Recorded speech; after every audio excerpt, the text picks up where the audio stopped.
Bien, la entrevista del cierre que llega gracias a Lavalier nos trae ahora a una experta en temas de salud, seguridad y medio ambiente, la ingeniera Rita Bustamante, Senior Partner de Viceversa Consulting. Bienvenida al programa, Rita.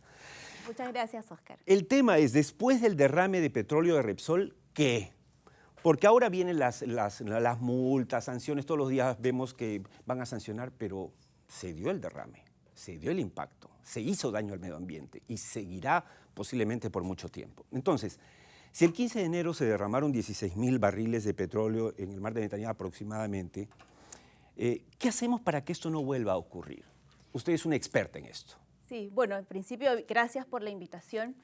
Lo que mencionas es correcto. Nosotros, a lo largo de estos meses, desde que ocurrió el derrame hasta la fecha, seguimos viendo cómo siguen apareciendo incluso aves muertas a lo largo del litoral, ¿sí?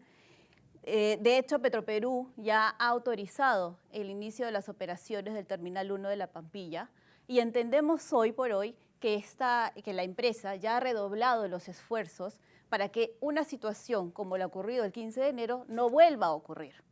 Eso entendemos y por el bien de la población esperemos que así sea. Ahora, pero uno se pregunta, Rita, si esto ha pasado, ¿no hay normativa? Porque mucha gente dice, lo que pasa es que no hay normatividad y no creo que sea así, es todo lo contrario. Normas hay, entonces, ¿qué está pasando? Efectivamente, existen normativas y normativas desde hace bastante tiempo, no son normas nuevas, no son normas que se han creado a raíz de. Existe ya normativa previa, de hecho tenemos la ley 28551 que establece todos los lineamientos para elaborar los planes de contingencia. Te dice cuáles son el paso a paso para poder desarrollar, que tienes que elaborar tu estudio de riesgos, que tienes que capacitar al personal, que tienes que involucrar inclusive a la población, ¿sí? Tienes que hacer simulacros de distinto nivel y en esos distintos niveles, pues obviamente solamente lo haces con tu propio personal, lo haces ampliando ya un poco más al gobierno local, al gobierno regional, a otras instituciones, dependiendo de los escenarios posibles que te delimiten el estudio de riesgos. Tenemos esta normativa. Esta normativa además te dice que tienes que actualizar tu plan de contingencia. Eso quería tocar. Uno ve lo que ha pasado, que es terrible, el Repsol, y la falta de reacción inmediata. Uno dice, entonces, ¿no hay plan de contingencia? Yo conozco a muchos ingenieros como usted y sé que hay los planes de contingencia. ¿Para qué sirven los planes de contingencia si no los se puede echar a andar cuando ocurre el desastre? Sí. Y además de eso, para complementar un poco lo anterior, si bien tenemos esta normativa, que es la general, dentro del sector hidrocarburos tenemos también otra normativa que nos dice cuáles son los pasos ya dentro de del sector, ¿no? Te dice que además tienes que actualizar, y esto ha sido, si no mal no recuerdo, el año pasado se actualizó esta normativa para el sector hidrocarburos, donde te menciona que el plan de contingencia se actualiza cada año, ¿no? Cada año. Entonces, normativa tenemos. No es que no existan, lo tenemos. El sector energético, el sector minero, el sector hidrocarburos, tienen normativa específica para el plan de contingencia. La ley, efectivamente, es la macro, es donde todas las instituciones públicas, privadas, que tengan algún recinto, que administren algún tipo de instalación, tienen que presentar el plan de contingencias, el cual tiene que ser aprobado, además, por la autoridad competente, ¿sí? Y estos sectores, justamente por ser un poco más críticos, ¿no? De operaciones más críticas, tienen una normativa específica. Y bueno, y como normativa también implican sanciones. Ahora, claro, tenemos el marco normativo, pero parece darse lo mismo que pasa en otras áreas, ¿no? Tenemos lindas leyes, pero no se cumplen.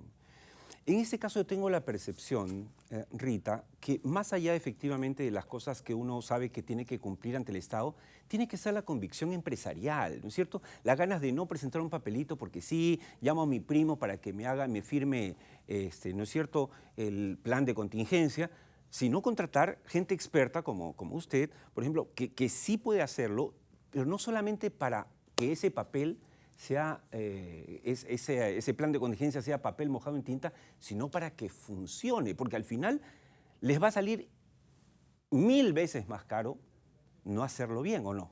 Tal cual. Efectivamente, cuando uno elabora un plan de contingencia, lo elabora en equipo, ¿no? Tenemos que considerar dentro de este equipo expertos también en estudios que sepan sobre elaborar estudios de riesgo, estudios de vulnerabilidad. Muchas veces estos estudios de vulnerabilidad no están incluidos en los planes de contingencia. No se consideran, por ejemplo, condiciones climáticas. Lo hemos visto hace poco, Exacto. en un derrame, en un deslizamiento. Entonces, es importante que el equipo que participe en la elaboración mantenga además que sea un documento vivo, ¿no? No es un documento que se elabora una vez y se acabó. Yo siempre, a los clientes que nosotros atendemos, siempre les decimos, tomen todas las experiencias de casos, no necesariamente en tu empresa, sino dentro de tu sector, de estos casos que han ocurrido, internalízalos y haz un análisis de que si esto puede ocurrir o no. Ahí vamos a tener la respuesta, ¿no?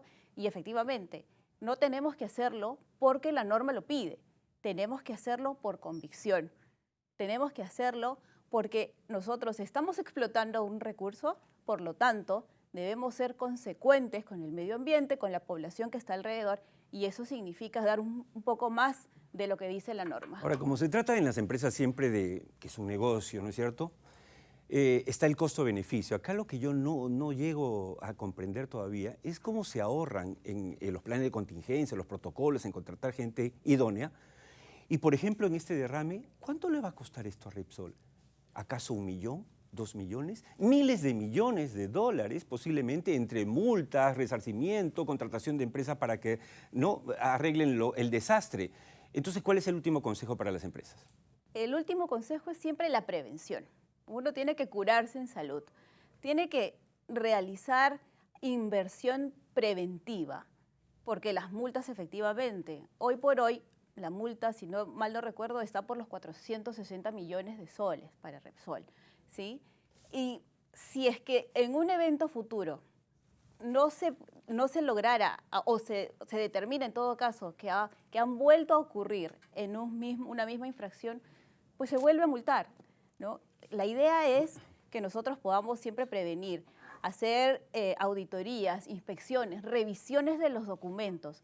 Eso siempre va a salir muchísimo más económico que pagar una multa, que indemnizar a población, que contratar mano de obra extra. Claro. Además de la reputación que queda mellada. Totalmente. Ahora la reputación de Repsol obviamente se ve mellada en base a este desastre natural y esperamos que todo al final se pueda solucionar, aunque va a tomar tiempo y mucho dinero.